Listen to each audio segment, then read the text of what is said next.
बिहार में चुनाव है और अब एनडीए गठबंधन ने भी अपनी सीटों के बंटवारे का ऐलान कर दिया है।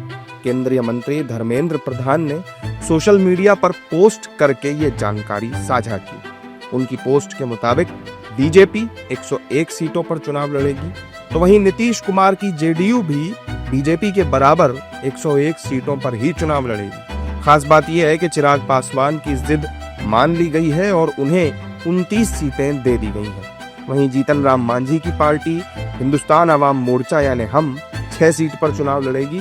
साथ ही उपेंद्र कुशवाहा की आरएलएम भी 6 सीट पर ही चुनाव लड़ेगी। इस ऐलान के बाद पटना एयरपोर्ट पर जीतन राम मांझी ने साफ कहा कि उन्हें आलाकमान का फैसला मंजूर है। पार्लियामेंट में हमको 1 सीट मिली थी तो हम क्या थे? पार्लियामेंट में हमको 1 सीट मिली थी तो हम क्या थे? नाराज थे। वैसे ही यहाँ अगर 6 सीट की बात की गई है तो ये आलाकमान का निर्णय है, उसको हम सिरोधार्य करते हैं। हमारे आलाकमान समझ सकते हैं, लेकिन ये बात सही है कि हमको जो मिला है हम लोग सब संतुष्ट हैं। हमारे लोग अभी वहाँ प्रेस कॉन्फ्रेंस में जाएंगे। किसी प्रकार की कोई शिकायत नहीं। जबकि एनडीए के नेता भी इस ऐलान के बाद खुश नजर आ रहे हैं और 14 नवंबर को जीत का दावा कर रहे हैं। घटक दलों के रूप में नहीं देखते। जेडीयू 243 सीटों पे लड़ेगा, रामविलास जी की पार्टी 243 पे लड़ेगी, बीजेपी 243 पे, मांझी जी और कुशवाहा जी की पार्टी 243 पे लड़ेगी। हम लोगों ने अपना कार्यक्रम तय करने में, हमने अपना नेता तय करने में, हमने अपनी टिकट तय करने में लीड ली है इंडी गठबंधन के सामने।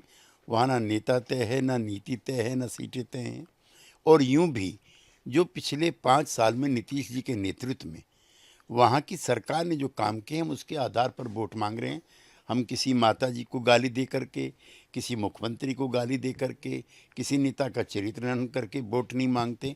हम सकारात्मक राजनीति के आधार पर हमने जो महिलाओं का सशक्तिकरण किया है, हमने जो सामाजिक न्याय का किया है, हमने जो वहाँ पर सांप्रदायिक सौहार्द बना के रखा है, उसके आधार पर वोट मांग रहे हैं। निश्चित तौर पे एनडीए है तैयार। 14 नंबर फिर से एक बार एनडीए सरकार। जिस तरह से एनडीए के साथी दलों ने अब आपसी सामंजस्य बिठाते हुए एक सकारात्मक परिणाम बिहार के पक्ष में लिया है, न केवल सरकार चलाने के लिए, बिहार की जनता की सेवा करने के लिए।